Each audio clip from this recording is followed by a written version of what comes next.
Hello students! This video will provide you with an overview of the semi-formal report, which is one of the major projects in the English 165 course. Let's get started. How should you think about the semi-formal report? Well, a couple of names come to mind. A doozy, Hoss, the heavyweight, Megatron, or my personal favorite, Hulkamania. This is definitely a big assignment and you have to prepare your mind for it because there will be a whole lot that goes into it. Okay, so what exactly is a semi-formal report? Well, it's an extensive report to communicate gathered information or research so that an informed decision can be made. It will include graphics, an executive summary, and typically a semi-formal report would be professionally bound or put in a really nice presentation folder. Your audience, in addition to me, would be decision makers who will use your report to guide the next move that they will make. An assignment overview. This is a 10 to 15 page report. We'll discuss that in a little bit. It needs to be typed, single-spaced, with appropriate headings, MLA format for citations. It must follow the overall format from pages 91 to 107 in the textbook. You will rely heavily on this format. It must be submitted to Campus Cruiser, no hard copies. And your topic must be pre-approved by me before you can get started. A couple of more details and deadlines. This is 20% of your overall grade. You must submit a proposal memo, which is due February 10th. Also, you will have a progress report PowerPoint, and that will be due on March 3rd, and that's when you're going to tell me the amount of progress that you've made on your report up until that point. You will have to submit a rough draft that is due on March 31st, and your final draft will be due on April 21st. Your oral presentation of your online portfolio will include a discussion of your semi-formal report, and those presentations will be scheduled between May 5th and May 8th. All assignments must be submitted to Campus Cruiser by 3 p.m. So I have no question about what time the assignments are due. All assignments are due by 3 p.m. on the designated dates on Campus Cruiser. Why in the world am I asking you to do this assignment? Well, a couple of reasons. This will prepare you for high caliber reports in the workplace. It will allow you to utilize various writing assignments that we will do in the class, such as memos, letters, progress reports, graphics, and the organization techniques that we talked about with ABC format and page design. And it's a new communication tool that you can add to your skill set, so it will benefit you beyond this class. Parts of the assignment. So your part 1 will be your abstract, okay, and we're following ABC format here. This will include your cover/title page. It will include your letter of completion, which should be written in ABC format, either following block or modified block format. It will include a table of contents with the correct page listings, so your entire report needs to have page numbers on it. And it will include your list of illustrations to round out or finish your abstract part. The second part will be your body. Okay, and again, this is following ABC format. That will include your executive summary, which is 1 page but 3 paragraphs. Your introduction, which is 1 page. Your discussion sections, which will be 2 to 3 pages. And you must include at least 1 graphic that you create based on your research. Parts of the assignment. The third part is your conclusion. This will include your appendices, 1 or more pages.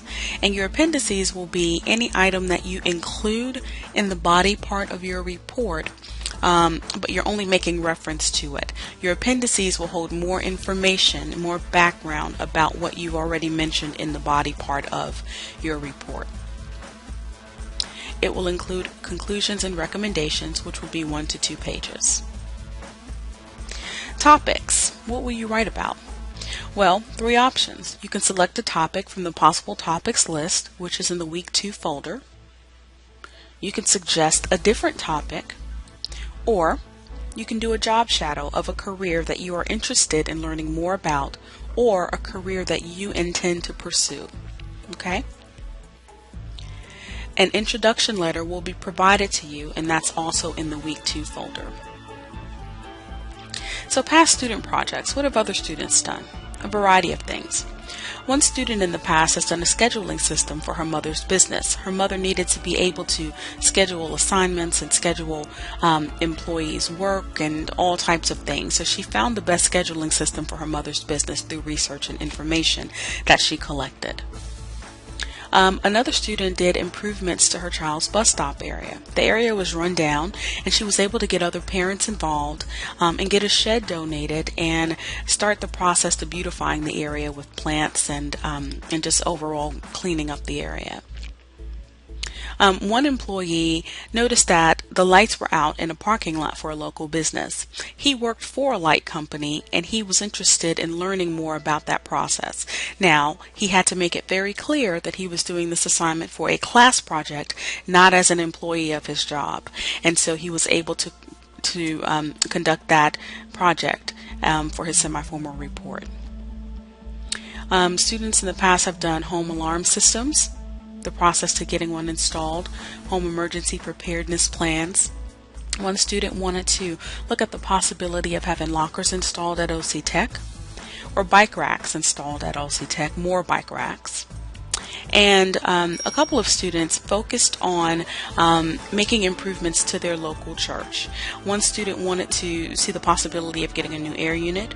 Another one wanted to look at the possibility of a new microphone system. And a third student wanted to see the possibility of having a basketball court be a part of the church playground, installing that. And so there are a lot of different things that you could do in terms of topics. In terms of job shadowing, there are a couple of things to keep in mind. You will need a designated contact person who will allow you to observe and interview them regarding the work they perform on the job. You will need to schedule at least 2 physical visits to the job site, an initial visit and a follow-up.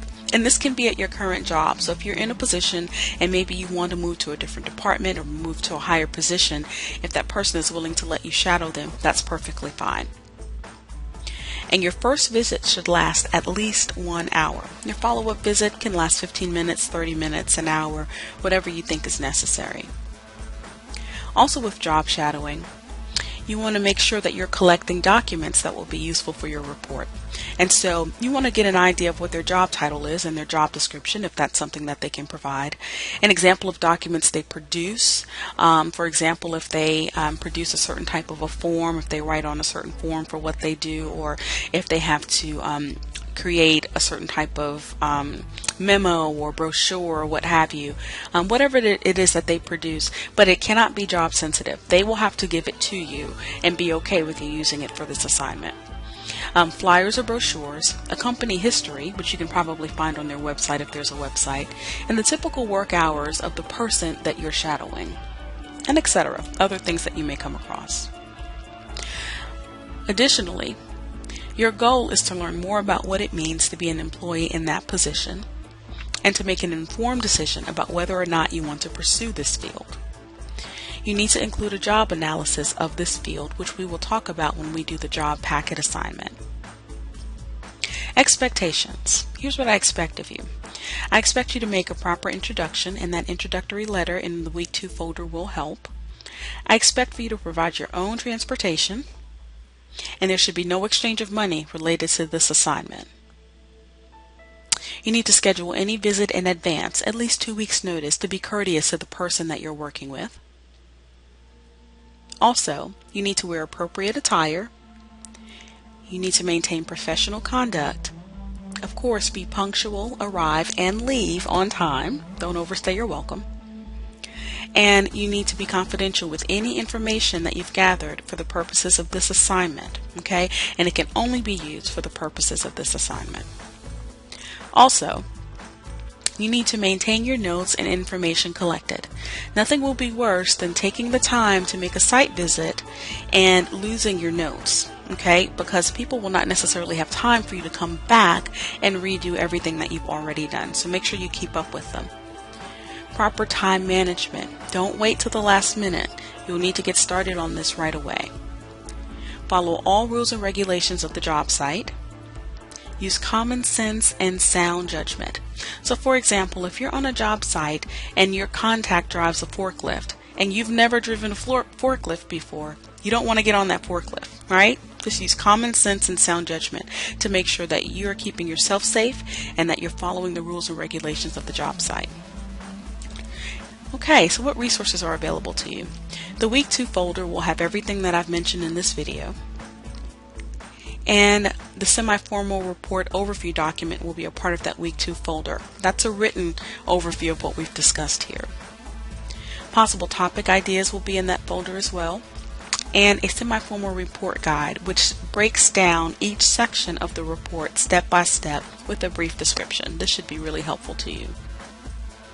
This video will be a resource, so if you need to go back and watch it, please do so. It will be under the Bookmarks tab if it's no longer under the latest video heading on the Member Welcome page. And message board. If you're running into questions, post a comment to the message board and ask other students if they're running into the same types of difficulties. I'll see it, other students will see it, and then we can get a community discussion going about ways to resolve it. So to get started, a couple of things. First, you need to decide on the type of project you're doing, whether you're doing something that's topic-based from the list of possible ideas, or if you're generating your own idea, or if you're doing a job shadow. Okay, you need to decide first of all. And then you need to submit your proposal memo to your instructor, me, with your topic/job shadow idea. Okay, keep in mind that that proposal memo is due by February 10th. Once your topic/job shadow idea is approved by me, customize and send the introductory letter, if applicable, to the appropriate person or company for your project. And of course, if you have questions, please let me know. I'd be happy to help you. I can also help you with brainstorming, people to contact on the job site or information to gather. And if you're not getting a response from your contact, please let me know that as well. If you have any other questions or concerns along the way, I would be happy to help you. Just let me know. And my full contact information is on the Member Welcome page. You'll have to scroll down the page, but you can always find my information there. Thanks for watching, and let me know if you have any questions.